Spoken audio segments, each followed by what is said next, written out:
ಇರಲು ಸ್ವಂತ ಮನೆ ಇಲ್ಲದವರಿಗೆ, ಬಾಡಿಗೆ ಮನೆಯಲ್ಲಿ ವಾಸಿಸುತ್ತಿರುವವರಿಗೆ, ಸ್ವಂತ ಜಾಗ ಇಲ್ಲದವರಿಗೆ ಕೇಂದ್ರ ಸರ್ಕಾರದಿಂದ ಭರ್ಜರಿ ಬಂಪರ್ ಗಿಫ್ಟ್. ಕೇಂದ್ರದ ಮೋದಿ ಸರ್ಕಾರವು 2030ರವರೆಗೆ ಇಡೀ ದೇಶವನ್ನೇ ಗುಡಿಸಲು ಮುಕ್ತ ಭಾರತವನ್ನಾಗಿಸಲು ಮೇಲಿಂದ ಮೇಲೆ ಅನೇಕ ಯೋಜನೆಗಳ ಮೂಲಕ ಬಡವರಿಗೆ ವಾಸಿಸಲು ಮನೆಯ ಯೋಜನೆಗಳನ್ನು ಜಾರಿಗೊಳಿಸುತ್ತಿದ್ದಾರೆ.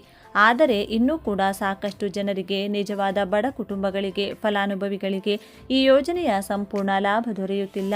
ಆದ ಕಾರಣ ಸ್ವಂತ ಮನೆ ಇಲ್ಲದವರಿಗೆ ಸರ್ಕಾರವೇ ನೇರವಾಗಿ 1,50,000 ರೂಪಾಯಿ ಹಣ ಖಾತೆಗೆ ಜಮಾ ಮಾಡಲು ನಿರ್ಧರಿಸಲಾಗಿದೆ. ಮನೆ ಇಲ್ಲದ ಬಡ ಕುಟುಂಬಗಳು ದೇಶದಲ್ಲಿ ಇನ್ನೂ ಕೂಡ ಇದ್ದು ದೇಶವನ್ನೇ ಗುಡಿಸಲು ಮುಕ್ತ ಭಾರತವನ್ನಾಗಿಸುವುದು ನಮ್ಮ ಸರ್ಕಾರದ ಆಶಯವಾಗಿದೆ ಎಂದು ದೇಶದ ಪ್ರಧಾನಿ ನರೇಂದ್ರ ಮೋದಿಯವರು ಸುದ್ದಿ ಮಾಧ್ಯಮಗಳಿಗೆ ತಿಳಿಸಿದ್ದಾರೆ. ಹಾಗಾಗಿ ಇರಲು ಸ್ವಂತ ಮನೆ ಇಲ್ಲದೆ ಬಾಡಿಗೆ ಮನೆಯಲ್ಲಿ ವಾಸಿಸುತ್ತಿರುವ ಬಡ ಕುಟುಂಬಗಳಿಗೆ 1,50,000 ರೂಪಾಯಿ ಹಣ ನೇರವಾಗಿ ಬ್ಯಾಂಕ್ ಖಾತೆಗಳಿಗೆ ವರ್ಗಾವಣೆ ಮಾಡಲು ಕೇಂದ್ರ ಸರ್ಕಾರ ನಿರ್ಧರಿಸಿದ್ದು, ನೀವು ಆ ಹಣದಿಂದ ಸ್ವಂತ ಮನೆ ನಿರ್ಮಿಸಿಕೊಳ್ಳಲು ಸಹಾಯಧನದ ರೂಪದಲ್ಲಿ ಈ ಹಣವನ್ನು ಪಡೆದುಕೊಳ್ಳಬಹುದಾಗಿದೆ.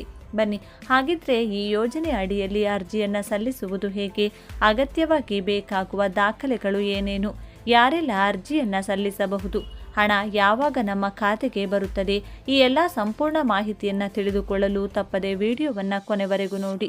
ಹಾಗೂ ನಿಮಗೂ ಕೂಡ ಸ್ವಂತ ಮನೆ ಇಲ್ಲದೆ ಬಾಡಿಗೆ ಮನೆಯಲ್ಲಿ ವಾಸಿಸುತ್ತಿದ್ದರೆ ಸರ್ಕಾರವು ನೇರವಾಗಿ ಖಾತೆಗೆ 1,50,000 ರೂಪಾಯಿ ಹಣ ಹಾಕುತ್ತಿರುವುದು ಇದು ಒಳ್ಳೆಯ ಕೆಲಸ ಅನ್ನೋದಾದರೆ ಈ ವಿಡಿಯೋಗೆ ಒಂದು ಲೈಕ್ ಮಾಡಿ. ಬನ್ನಿ ಕಂಪ್ಲೀಟ್ ಆಗಿ ನೋಡೋಣ. ಪ್ರಧಾನಮಂತ್ರಿ ಆವಾಸ್ ಯೋಜನೆಯನ್ನು 2029ರವರೆಗೆ ವಿಸ್ತರಿಸಲಾಗಿದೆ ಎಂದು ಘೋಷಿಸಲಾಗಿದೆ. ಈ ಯೋಜನೆಯಡಿ ದೇಶದಲ್ಲಿ ಸ್ವಂತ ಮನೆ ಇಲ್ಲದವರಿಗೆ ಮನೆ ನಿರ್ಮಾಣಕ್ಕಾಗಿ ಕೇಂದ್ರ ಸರ್ಕಾರ ಆರ್ಥಿಕ ನೆರವು ನೀಡಲಿದೆ.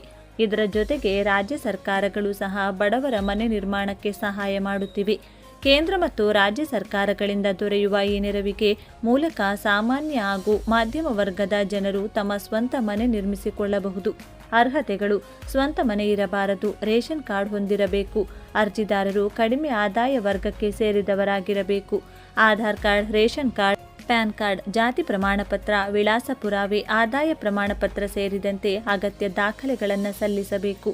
ಆನ್ಲೈನ್ನಲ್ಲಿ ಅರ್ಜಿ ಸಲ್ಲಿಸುವ ವಿಧಾನ: PMAY ಅಧಿಕೃತ ವೆಬ್ಸೈಟ್ ತೆರೆಯಿರಿ. ಮುಖಪುಟದಲ್ಲಿ ಸಿಟಿಜನ್ ಅಸೆಸ್ಮೆಂಟ್ ಆಯ್ಕೆಯನ್ನು ಕ್ಲಿಕ್ ಮಾಡಿ. ಅಪ್ಲೈ ಆನ್ಲೈನ್ ಆಯ್ಕೆಯನ್ನು ಆಯ್ಕೆ ಮಾಡಿ. ಆಧಾರ್ ಸಂಖ್ಯೆ ಮತ್ತು ನಿಮ್ಮ ಹೆಸರನ್ನು ನಮೂದಿಸಿ. ಚೆಕ್ ಅಥವಾ ವೆರಿಫೈ ಆಯ್ಕೆಯನ್ನು ಕ್ಲಿಕ್ ಮಾಡಿ. ನಂತರ ಅರ್ಜಿ ನಮೂನೆ ತೆರೆಯುತ್ತದೆ.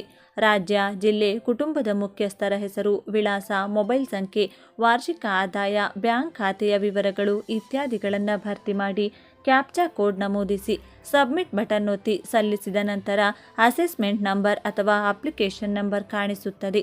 ಅರ್ಜಿಯ ಸ್ಥಿತಿಯನ್ನು ಪರಿಶೀಲಿಸಲು ಈ ಸಂಖ್ಯೆಯನ್ನು ಸುರಕ್ಷಿತವಾಗಿ ಉಳಿಸಿಕೊಳ್ಳಿ.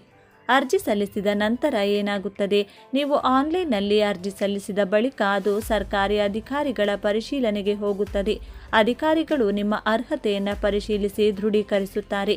ನೀವು ಅರ್ಹರಾಗಿದ್ದರೆ ಪ್ರಧಾನಮಂತ್ರಿ ಆವಾಸ್ ಯೋಜನೆಯ ಫಲಾನುಭವಿಗಳ ಪಟ್ಟಿಗೆ ನಿಮ್ಮ ಹೆಸರನ್ನು ಸೇರಿಸಲಾಗುತ್ತದೆ. ಅನಂತರ ಸರ್ಕಾರದಿಂದ ನಿಗದಿತ ಆರ್ಥಿಕ ನೆರವು ನಿಮ್ಮ ಬ್ಯಾಂಕ್ ಖಾತೆಗೆ ಜಮೆಯಾಗುತ್ತದೆ. ಕೆಲವು ರಾಜ್ಯ ಸರ್ಕಾರಗಳು PM ಆವಾಸ್ ಯೋಜನೆಯೊಂದಿಗೆ ತಮ್ಮದೇ ಗೃಹ ನಿರ್ಮಾಣ ಯೋಜನೆಗಳನ್ನು ಜಾರಿಗೊಳಿಸುತ್ತಿದ್ದು ಕೇಂದ್ರದ ನೆರವಿನ ಜೊತೆಗೆ ಹೆಚ್ಚುವರಿ ಸಹಾಯಧನವನ್ನು ನೀಡುತ್ತಿವೆ. ತೆಲಂಗಾಣ ಸರ್ಕಾರ ಇಂದಿರಮ್ಮ ಮನೆಗಳ ಯೋಜನೆ ಜಾರಿಗೊಳಿಸುತ್ತಿದ್ದು ಆಂಧ್ರಪ್ರದೇಶ ಸರ್ಕಾರವೂ ಸಹ ವಿಶೇಷ ಗೃಹ ನಿರ್ಮಾಣ ಯೋಜನೆಯನ್ನು ಅನುಷ್ಠಾನಗೊಳಿಸುತ್ತಿದೆ.